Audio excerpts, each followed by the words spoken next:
इनको भाई साहब बंद तो हो। मेरा भी नाम शोएब सलमानी है, जामिया मिलिया का स्टूडेंट हूँ। सर हमारा सवाल सत्ता पक्ष से है। आप इस समय बीजेपी को क्लीन चिट देने के मूड में हैं। आपके ही पूर्व मुख्यमंत्री, यही उनका काम ही है। जी जी, कर्नाटक के पूर्व मुख्यमंत्री बीएस येदियुरप्पा, उनका बयान है कि मुसलमानों के साथ हिंसा हुई है। क्या आप अपने पूर्व मुख्यमंत्री के बयान को खारिज करते हैं? ठीक है, एक साथ जवाब देंगे जल्दी। सर मेरा सवाल ये है, रामपुर का एक मामला था जहां पर पूर्व प्रधान और उसके भतीजे को गोली मार दी गई, तो भतीजे की डेथ हो गई। वो आरोपी तो फरार हो गया, पर बुलडोजर उसके घर पे चला दी गई। तो ये कहां तक सही था, क्योंकि उसके फैमिली के साथ तो ये इनजस्टिस है। ठीक है, चलिए जल्दी जल्दी सर। मैं मीडिया स्टूडेंट और डायरेक्ट सीधा मुद्दे पे आता हूँ, क्योंकि ऐसा नहीं जैसे डिबेट अलग सब मुद्दे पे ही है, बोलिए सवाल। जैसा आपने बताया सर, क्या है ना, बुलडोजर चलाई जा रही है कि आप ये क्यों नहीं देखते कि सर एक न्यायपालिका, और जो बुलडोजर शब्द है ना वो 2019 में सुनाई दिया जहाँ सीएनए और जो एनआरसी प्रोटेस्ट हुए थे उसके बाद जो कि सुप्रीम कोर्ट ने उस चीज को ठुकरा दिया गया था। बात दूसरी चीज में ये कहना चाहूंगा, हर डिबेट किसी भी बात में हिंदू मुस्लिम कहां से आ जाती है। जैसा आपने कहा कि मेरे बहुत दोस्त थे जो बहुत ज्यादा मुस्लिम दोस्त थे, लेकिन जो चीज गलत है, लेकिन सर ये हिंदू मुस्लिम हम सुन कब से रहे, मेन मुद्दे पे क्यों नहीं आते। और जैसे कि मैं एक और बात और कहना चाहूंगा, महामारी के टाइम पे सारे जो जितने भी 135 करोड़ लोग थे, सबने इस जो मुश्किल टाइम था उसका सामना किया था, सबने एकजुट हो गए। अब जैसी हालात नॉर्म है, हम फिर अपने उसी ट्रैक पे आ चुके हैं कि हिंदू मुस्लिम के, तो जो मेन मुद्दा है वो कब तक रहेगा और आगे हम इससे कैसे निकलेंगे। मेरा सवाल इनसे है, सॉरी सॉरी सर, आप शुभ्रांश जी से, शुभ्रांश राय सर, आप सत्ता पक्ष से। राय जी ने आज रंग गलत पहन लिया ना, इसलिए सब कंफ्यूज हो रहे हैं। सर आपसे सवाल है, आप कांग्रेस को बिलोंग करते हैं। हम जानते हैं पूरे भारत में बीजेपी दंगा फसाद कराने के लिए बदनाम है, लेकिन आप तो कांग्रेस से आप अपने आप का दामन कहते हैं। एक सेकंड प्लीज, मोबाइल नीचे रख लीजिए मैडम, थैंक यू।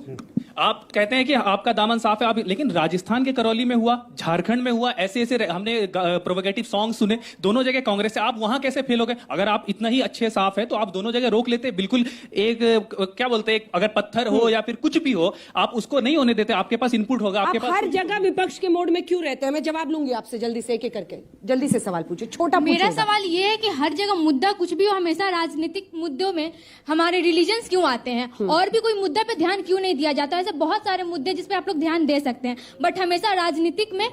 मेरा सवाल आपसे है सुमित सर, बेसिकली आप जितने भी सवाल होते हैं सबका घुमा फिरा के अपने कन्वीनियंस के हिसाब से आंसर दे देते हैं, और सबसे बेस्ट आपका मतलब घुमा फिरा के कभी आप एग्जैक्ट आंसर नहीं देंगे। कभी बोल देंगे सबका साथ सबका विकास, वो नारा हमें पता है, हम जानते हैं, हम भी टीवी देखते हैं, हमें बीजेपी का सब पता है। आप एग्जैक्ट आंसर कब देंगे? चलिए, अब सबका जवाब आपके पास बाद में। पहले शुभ्रांश जी, आप हर राज्य, उसके बाद इन सवालों का जवाब आपसे। आप हर राज्य में क्यों ऑपोजिशन मोड में रहते हैं? राजस्थान में नहीं, सवाल सुन लीजिए, क्योंकि राजस्थान में करौली में जो घटना हुई वहां पर डीजे की अनुमति नहीं थी, फिर भी राजस्थान पुलिस अच्छे से डीजे को लेकर उस अल्पसंख्यक कॉलोनी से निकल रही थी। क्यों? पहली बात, हेमंत सोरेन क्या उन्होंने नरेंद्र मोदी के साथ मिलकर कराया? पहली बात अंजना जी कि मैं क्या पहनूंगा ये मेरा अधिकार है, किसी बाप के अंदर दम नहीं को मुझे बताया कि मैं क्या पहनूं। पहली चीज क्लियर होनी चाहिए देश में, एक बात। दूसरी बात, अगर बुलडोजर चलाने का इतना ही दम है तो दिल्ली में स्कूलों की फीस महंगी हो रही है, किताबें महंगी हो रही है, दम है तो चला के दिखाइए। वहां भारतीय जनता पार्टी क्यों चुप हो जा रही है? उत्तर प्रदेश में फीस बढ़ रही है, वहां क्यों चुप हो जा रहे हैं?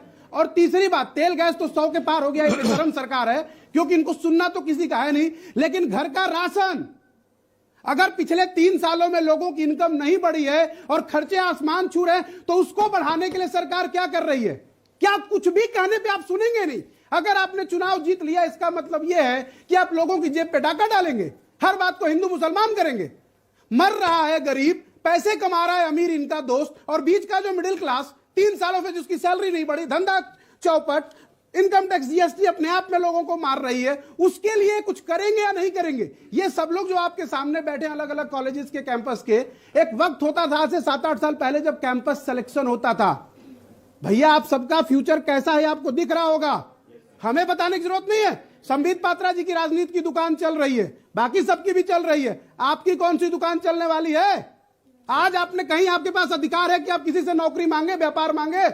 और सबसे इंपॉर्टेंट, चौथा बात है रामनवमी पे। मैं उत्तर प्रदेश गाजीपुर का निवासी हूं, हमारे यहां रामनवमी में जब रामलला का जन्म होता है, घर पे ढोल मजीरा बजाया जाता है, ढाल और ढोलक, लोग शांति से प्रेम संभाव से करते हैं। इस मोबाइल के सोशल मीडिया पे मैडम बहुत सारे ऐसे मैसेज दिख रहे हैं कि उस डीजे पे लंदन ठुमुकलात बजाया जा रहा है। यह कैसा धर्म है मैडम? यह कैसा धर्म है? चलाइए ना, अच्छा है, सब करिए, लेकिन एक बार सरकार ये तो बताए कि इस देश की जो 45 करोड़ मिडिल क्लास फैमिली है उसके लिए भी कुछ करेंगे। सोच कर देखिए, दिल्ली की दवाई कितनी महंगी, दिल्ली की पढ़ाई कितनी महंगी, हर रोज बच्चे टीचर के साथ साथ बच्चों के पेरेंट्स धरने पे बैठे हैं। एक भी आपने कहीं चर्चा सुना? सोशल मीडिया पे चल रहा है कि भाई फीस कम करिए, फीस कम करिए। ना नरेंद्र मोदी जी को फर्क पड़ता, ना अरविंद केजरीवाल को फर्क पड़ता। संबित पात्रा से पूछा जाएगा तो हिंदू मुसलमान कर देंगे, बुलडोजर कर देंगे, दंगाई कर देंगे। आपको जीत की लत लग गई है। Last 30 second. और अगर वाकई आपके अंदर दम है अपराधियों के ऊपर बुलडोजर चलाने का, तो उन्नाव रेप कांड पीड़िता के ऊपर कुलदीप सिंह सेंगर ने गवाहों को मरवा दिया था। कहां गया आपका बुलडोजर? जिस टेनी की बात कर रहे हैं उस टेनी के केस में जो गवाह था उसके ऊपर हमला हो रहा है, कहां गया आपका बुलडोजर? अरे भैया चलाइए। एक बात याद रखिए, न हिटलर का शासन रहा, न मुसोलिनो का रहा, और ना ही रावण का रहा। तो आप आजकल जो नया डायलॉग मार रहे हो, हम ब्रह्मास्त्र द्वितीय न कोई, भैया जब रावण खत्म हो गया तो